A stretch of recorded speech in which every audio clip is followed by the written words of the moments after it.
but then it's more split up in the center so that you're not, you know, wearing through these super fast.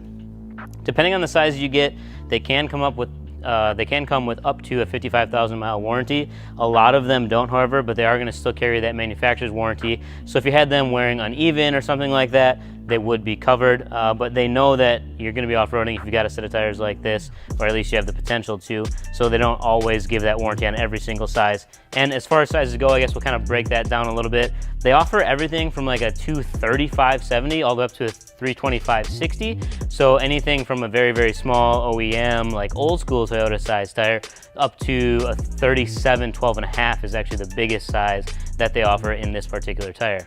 As far as sidewall goes on here, you can see that it is actually a pretty aggressive sidewall. They got these like shoulder blocks that kind of stick out a little bit, and kind of a different pattern. Not something that's on every tire, but they look relatively aggressive, especially considering they call this an all-terrain tire. If you're comparing this tire to the Wrangler DuraTrack, if you're out there shopping for tires, you'll see that in like a 305/55 R20, that's basically the most common size for both of those guys. The Falcon Wildpeak AT3W is going to come in right around that $1,200 price point, whereas the Wrangler DuraTracks are almost $1,700. So you save about 500 bucks by going with these guys. The only complaint that I've heard about these is that they do wear a bit faster, but depending on the price you pay for them, it might be worth it if you don't drive that much.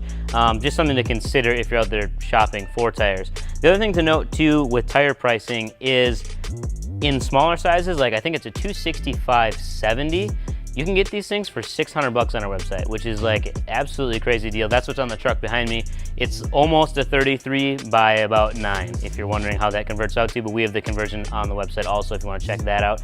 But like I said, 600 bucks. And then you might go to another online retailer or your local store and you'll see them for a little bit less than that. And that's because a lot of those places, like the big giant blue store with the gold logo that I don't think I can actually say the name, they're going to be selling you like secondhand tires or blemished tires, tires that have some sort of problem with them or they didn't quite make the spec. So you might have one that's not quite as tall, or doesn't have the right amount of rubber, or it's the wrong density and material. So just keep that in mind when you're shopping for them.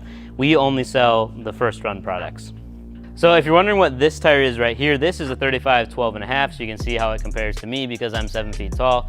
Just kidding, I'm like 5'6", don't tell anybody. But these will run you right about 1,300 bucks for a set of 35 by 12.5s. And then as far as performance goes, I've had a chance to drive on these in a couple different conditions. Most recently, I took the Tacoma out, drove it on the road.